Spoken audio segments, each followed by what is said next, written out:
आदाब नाजरीन, इस फल से आप में से बहुत से लोग वाकिफ होंगे और बहुत सौ ने इसका अचार या मुरब्बा खाया होगा। लिहाजा आज मैं इसकी मुफस्सिल शनाख्त आप लोगों को करवा देता हूँ। तो इस फल को बारीकी से देखिए और इसके अद्वियाती अफ़ाल व ख़वास भी समझते चलिए। इसके जो कच्चे फल होते हैं वो गर्म तर मिजाज के होते हैं और बाकी के अफ़ाल व ख़वास आपकी स्क्रीन पर लिखे गए हैं। इन फलों में से कच्ची हालत में दूध नुमा रुतूबत निकलती है, लिहाजा उस रुतूबत का भी अंदाजा लगाइए। और पके हुए जो फल हैं इसके ये बिल्कुल मुसक्किन होते हैं और काफी लजीज भी। और इसका जो मुरब्बा है वो बिलखुसूस काफी लजीज लगता है। इसका अचार भी खाया जाता है। तो आप लोग समझ चुके होंगे कि ये करोंदे का फल है और इसका अचार वगैरह खाया जाता है, इसका मुरब्बा भी बनाया जाता है। और ये देखिए किस किस्म से कच्चे फलों में से दूध नुमा रुतूबत निकलती है। ये करोंदे का मुरब्बा है जो कि बाजार से खरीदा गया है। इन फलों को रंग दिया गया है, लिहाजा जो रंग वाली चीजें होती हैं चूंकि वो जहरीली होती हैं, कैंसर बनाती है, लिहाजा बाजार से खूबसूरत दिखने वाला मुरब्बा ना खरीदा जाए। आदाब नाजरीन, मैं अकोला महाराष्ट्र से डॉक्टर रेहान खान। आज हम शनाख्त करेंगे करोंदे के दरख्त की। ये छोटे किस्म का दरख्त होता है जिसकी ऊंचाई तकरीबन 5 से 6 फीट होगी और इसे फिलहाल फल लगे हुए हैं। ये फल अप्रैल से लगना शुरू होते हैं और जुलाई सितंबर तक देखे जा सकते हैं, हासिल किए जा सकते हैं।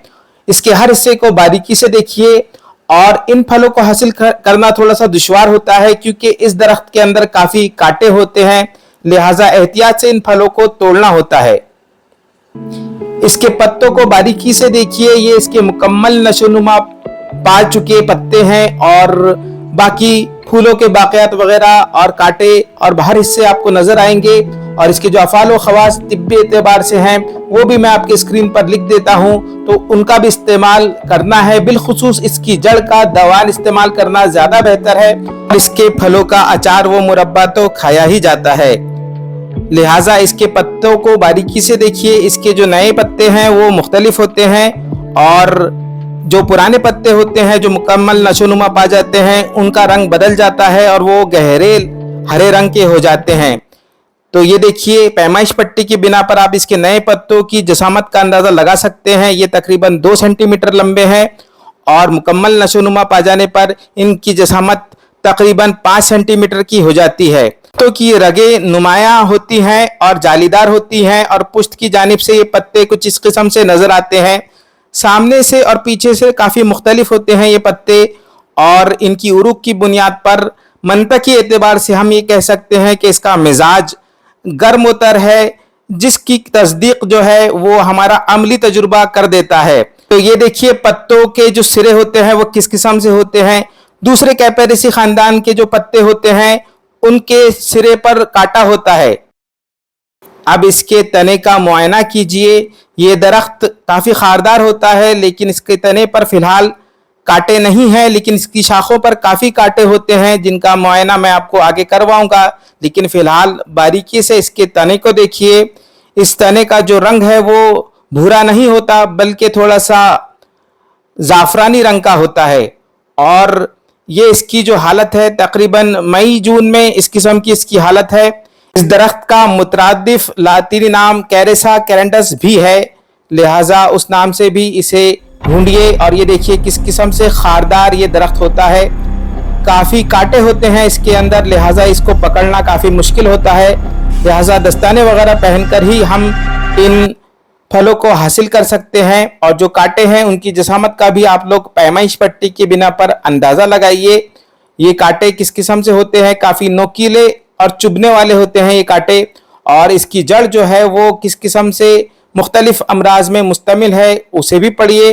और ये देखिए इसके फूल जो कि इस तरह 4 पंखड़ियों में होते हैं और पत्तों के बीच में लगे हुए हैं ये फूल, जो कि फरवरी से अप्रैल के दरमियान देखे जा सकते हैं। पत्तों के बीच से ही इसकी कलियां निकलने लगती हैं और फिर वो फूलों में तब्दील हो जाती हैं, लिहाजा बारीकी से इस साख्त को भी देखिए। और पत्ते हटाने पर ही किस किस्म से नजर आते हैं वो भी देखिए।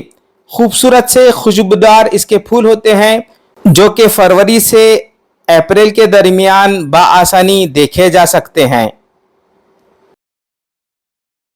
इन फूलों की जसामत तकरीबन 1 सेंटीमीटर की है, जैसा कि आप पैमाइश पट्टी की बिना पर देख पा रहे होंगे, और इसकी कलियों की लंबाई तकरीबन 2 सेंटीमीटर की है, जो कि जोड़ में लगी हुई हैं। लिहाजा इन्हें भी देखिए।